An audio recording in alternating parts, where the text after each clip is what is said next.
In this presentation, we're going to add insurance with the use of the bank feeds. In other words, we're going to see the insurance payment happening within the bank feeds and think about our options in terms of how we're going to include that into the financial statements. Get ready because we're dropping in with Wave. Here we are in our Get Great Guitar Company dashboard. We're going to start off by opening our reports down below, that being the balance sheet, that being the income statement, or P&L, profit and loss. We'll start out here with the balance sheet, and then we'll right-click on the tab up top in order to duplicate that tab. Then we're going to go back to the other tab on the left-hand side. We're going to go back down to the reports. We're going to repeat the process for the income statement, the P&L, the profit and loss, opening that up. And then we're going to be right-clicking on the tab up top and duplicate that tab as well. Going back to the balance sheet tab, then adjusting the dates for it, selecting the drop-down, choosing 2019. That's the year that we have. Then we're going to be updating the data for that. Scrolling down, then I'm going to show the details. So now we have the detail. Going back to the second tab, this is where our P&L is, our profit and loss, and we're going to be changing that to 2019 as well. Update that report. Going on down to the bottom, we want to show the details for it. Then we're going to go back to the first tab. We're going to be going on down to our accounting now. We want to look at those transactions that we have imported from the bank feeds. We're concentrating in on the one for insurance. So insurance down here, let's see, there was one for insurance. I know there was. I saw it last time. It was like $11,000. There it is. So insurance, and this is going to just say the Safe Insurance Company. Now, the reason we're breaking this one out, it's because you want to think about how you're going to deal with insurance. It's a little bit different than the other expenses in that most expenses like the telephone bill or the utilities bill, you usually pay for it after you had used the service, and then you're paying for the expense, so that therefore you basically expense it at that point.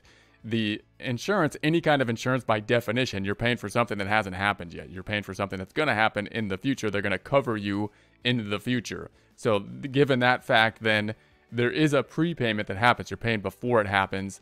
And if you pay for like a year in advance, which is often the case, or like a 6 months in advance, then you may want to use an accrual. You may want to deviate from the cash basis method and go to an accrual basis method. Why? Because if you just expense the whole like $11,000, if that was for an entire year's worth of insurance, then in this month, which is April, that we're recording this in our mock problem, 2009 in April, then it would show 11,000 expense. And if you compare it April to May, April would look worse by this large expense that was really benefiting May as well. So the comparison between April and May would be thrown off. The way to deal with that is an accrual, which means which is more work, but then you'd have to put it on the books as an asset. And then every month or every period, every time period that you need to do it, possibly every year, you would then make an accrual and expense it in accordance with the policy when you used the insurance.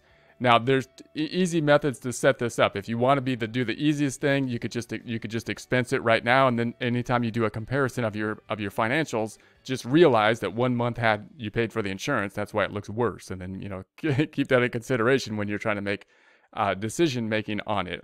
Then you got to consider taxes maybe, so you might want to like talk about with your accountant what the best use is. You may say, hey, look, accountant or your tax preparer at the end of the year. What would you prefer I do this? And they might say, hey, look, I would like you just always to put this into prepaid insurance. This would be the typical thing on an accrual account. And just put it into prepaid insurance whenever you pay it. And then I'll make a periodic adjustment on it at the end of the month or the end of the year as needed if necessary. That would be the normal kind of accrual process. To do that, then you would need to set up an account for prepaid insurance, put it into that account, and then make an adjustment for it periodically, usually at the end of the month, but possibly simply at the end of the year. So that's what we'll do here. We'll do that accrual method because that's the normal thing for financial accounting that you would typically do. But if you're just on a cash basis method and you want to just expense it, that would be the cash basis thing to do, and would be the easier thing to do. Just realize the pros and cons of that, and you might want to run it by your accountant. So then we're going to go down, and I'm gonna say that this needs to be in the prepaid insurance, which would be an asset type of account. And I don't think we have one set up yet. So let's just go down here and check it out. And the assets, nope, we don't have one. So I'm going to add a new account. I'm going to go down, and we're going to be add an account, and it's going to be an asset type of account. And I'm going to put it in the asset. I'm just going to call it other short-term asset. Other short-term asset is the category. It's going to be prepaid let's say insurance. We'll be more specific in prepaid insurance. And then that we'll keep that and we'll save that. So there it is, and it shows up there. Gonna mark it off. We should add the vendor again because I'm getting in the practice of doing this. I'm trying to practice doing this. I gotta add the vendor. So we're gonna go down and we're gonna add the vendor, and then go and say we need to add another one because we haven't set this one up yet.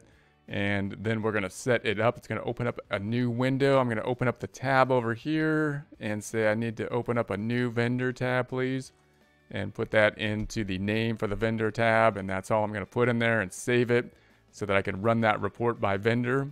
And then I'm going to close this back out, go back to the first tab, refresh the tab, and then that vendor selection should reappear or appear, and I'm going to then select it. So then let's scroll down. It should appear now. So I'm going to say add vendor, and then we have the safe insurance. There it is. And then I'll save that. And it's been checked off here. So that looks good. Let's take a look at our reports then. If we go back on over to the balance sheet, and I'm going to say update. Update the balance sheet. Obviously, the checking account has been, it was already affected. It already was in the balance sheet. Now we're in the cash account of the balance sheet. Now we have prepaid insurance. So it's on the books as an asset. Note, it's not on the books as an expense. It's on the books as an asset.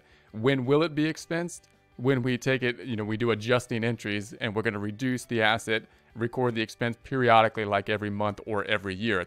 So that means that currently, if I go to the income statement, update the income statement, nothing is happening here. We don't have any insurance expense down here.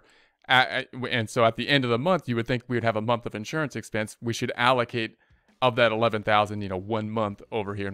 And if we did that each month, then we'd have an even amount of insurance expense in accordance with when we consumed it, not when we paid for it. If we just expensed it, then you would see the 11,000 expense happening here, and that would have an effect on the net income. Obviously, net income would be a lot lower by 11,000 there, but that's the easiest thing to do. You could do that, but then just realize that when you compare 1 month to the next month, this month where you paid the insurance expense will be affected negatively by the fact that you paid for multiple months worth of insurance, in the current month. So that's kind of the concept between the cash and accrual method with something like a prepayment. Same thing could apply to anything that you pay in advance for. You got to think about, should you put it on the books as an asset and then allocate it out, or do you want to just expense it on an accrual basis or on a cash basis for that item? So that's going to be it for now. Let's get out of here.